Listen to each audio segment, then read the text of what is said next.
ఈ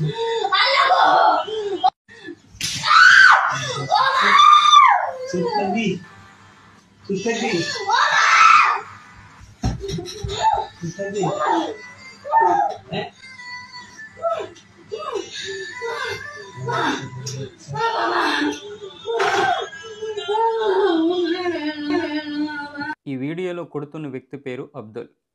అమ్మాయి హిందూ అమ్మాయి. ఇద్దరూ ప్రేమించుకున్నారు. చాలామంది ఆ అమ్మాయికి చెప్పారు, వద్దు మనకి వద్దు, అలాంటి వ్యక్తులతో నీకు తెలియదు, వాళ్ళతో సాహచర్యం చేత కాదు, వాళ్ళు నిన్ను కొడతారు, తిడతారు, నరకం చూపిస్తారు, ఏమైనా చెయ్యొచ్చు అని. కానీ అందరిలాంటోడు కాదు నా అబ్దుల్ వేరే. నా అబ్దుల్కి మతానికి సంబంధం లేదు, కులానికి సంబంధం లేదు, డబ్బుతో సంబంధం లేదు. నా అబ్దుల్ దగ్గర కేవలం ప్రేమ మాత్రమే ఉంది అని వెళ్ళింది. ఏమైంది? అబ్దుల్ కూడా అందరి వంటి వాడే. అబ్దుల్ కూడా లవ్ జిహాద్కి సంబంధించిన వాడే. అబ్దుల్ కూడా నిఖా అయిన తర్వాత నిఖార్స్ అయినటువంటి లవ్ జిహాద్కి చెందినవాడే అని నిరూపించాడు. ఇప్పుడు ఏమైంది? నీ తల్లిదండ్రులు ఈ వీడియో చూస్తే ఎంత నరకం అనుభవిస్తారు? నీ తోబుట్టువులు ఈ వీడియో చూస్తే ఎంత నరకం అనుభవిస్తారు? నీకేం పోయింది? నువ్వు వాడిని ప్రేమించి వెళ్ళిపోయావు. ఇప్పుడు అనుభవిస్తున్నది నువ్వు తప్పు చేశావు కాబట్టి ఓకే, నీకు అనుభవిస్తున్నావు. మరి ఇప్పుడు నీ తల్లిదండ్రుల పరిస్థితి ఏంటి? నీ తోబుట్టువుల పరిస్థితి ఏంటి? ఇది చూస్తున్న నాలాంటి హిందువుల పరిస్థితి ఏంటి? మీరు చేస్తున్న తప్పులకి మేమంతా ప్రతి క్షణం బాధపడుతూనే ఉండాలి. ఏమీ చేయలేని పరిస్థితి. ఇప్పటికే ఉత్తరప్రదేశ్లో బుల్డోజర్లు న్యాయం చేస్తుంటే సుప్రీంకోర్టులు, హైకోర్టులు కూడా వాటిని తోసిపుచ్చేస్తున్నాయి, కౌంటర్లు ఇస్తున్నాయి. అంతేకాదు, ఇలాంటి న్యాయాలు చేస్తే గనక ప్రభుత్వాల పరిస్థితి దారుణంగా ఉంటుందని ప్రభుత్వాలపై సీరియస్ అవుతుంది సుప్రీంకోర్టు. మరి మీరేమో అసలు వినడం లేదు. ఇప్పుడు వీడికి ఏ విధంగా న్యాయం చేయాలి? వీడికి ఏ విధంగా శిక్ష వేయించాలి? ఈ వీడియో ఉంది కాబట్టి, వాడికి ఒళ్ళెక్కి కొవ్వెక్కి తీసుకున్నాడు కాబట్టి ఈ వీడియోలు బయటకు వస్తున్నాయి. మా పరిస్థితి ఇలా ఉంటుంది, మేము ఇలాగే చేస్తాం, మేము ఇలాగే ఉంటాం అని.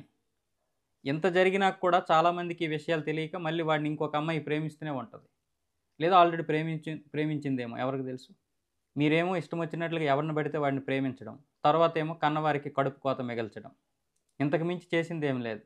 16 ఏళ్ళకే ఒళ్ళు కొవ్వెక్కి ప్రేమలు, భవిష్యత్తు తెలియకపోవడాలు, చదువు మీద ధ్యాస లేకపోవడాలు. సరే, చదువు మీద ధ్యాస లేకపోతే ఇంట్లో కూర్చుండాలి, ఇంట్లో ఇంకా ఇది లేకపోతే ఏదైనా పని చేసుకోవాలి. కానీ మిమ్మల్ని ఎవడొస్తున్నాడు, ఎవడు మీతో ఎవడు మాట్లాడుతున్నాడు, మీతో ఎవడు స్నేహం చేస్తున్నాడు, ఇవన్నీ తెలుసుకోవాలి కదా.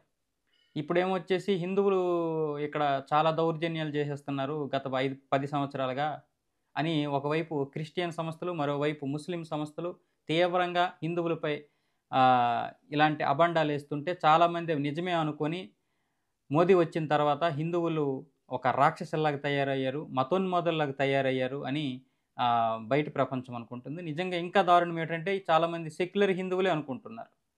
ఇలాంటి మోకలు ఉండడము, ఇలాంటి వాళ్ళు ఉండడము, ఈ దేశం ముందుకు వెళ్ళట్లేదని మళ్ళీ ప్రగల్భాలు పలుకుతున్నారు, అభివృద్ధి గురించి మాట్లాడుతున్నారు ఈ కుహనా మేధావులందరూ కూడా. మరి ఈ వీడియోల గురించి ఎవడు స్పందించడు. ఇలాంటి దీని గురించి ఏ ఒక్క వ్యక్తి స్పందించడు, మాట్లాడు. కాబట్టి ఇకనైనా ఆలోచించండి, ఈ వీడియోలు చూపించండి, మీ అమ్మాయిలకు చూపించండి, తోటి హిందువులకు చూపించండి, విషయాలు చెప్పండి, గ్రహించండి. బయట ప్రపంచం మామూలుగా లేదు.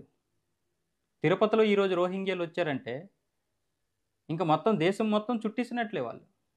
తిరుపతి అలిపిరి దగ్గర గొడ్డు మాంసం అమ్ముతున్నారంటే రేపు ఏదో ఒక రోజు కొండపైకి వెళ్తుంది. మీరు ఎలాగో సపోర్ట్ చేయరు, చేసేవాడిని మళ్ళీ ఎగతాళి చేయడం. కాబట్టి కొంచెం ఆలోచించుకోండి. పిల్లల్ని ఎక్కడికి తీసుకెళ్తున్నారు, ఎక్కడ ఉంటున్నారు, వాళ్ళు ఏ హాస్టల్లో ఉంటున్నారా, చదువుకుంటున్నారా, ఫోన్లో ఎవరితో పరిచయాలు పెంచుకుంటున్నారు, లేకపోతే వాళ్ళని ఎవరు ట్రాప్ చేస్తున్నారు. ప్రతి క్షణం కూడా మీరు వాళ్ళపై దృష్టి పెట్టాల్సిందే. అది అవమానం కిందో లేకపోతే అవమానం కిందో జరుగుతుందని, లేకపోతే వాళ్ళు ఫీల్ అవుతారని మీరేం ఫీల్ అవ్వకండి. తర్వాత మీరు జీవితాంతం ఫీల్ అవ్వాల్సి వస్తుంది ఏదైనా జరగరానిది జరిగితే. ముందు నుంచే మనం జాగ్రత్త తీసుకోవాలి.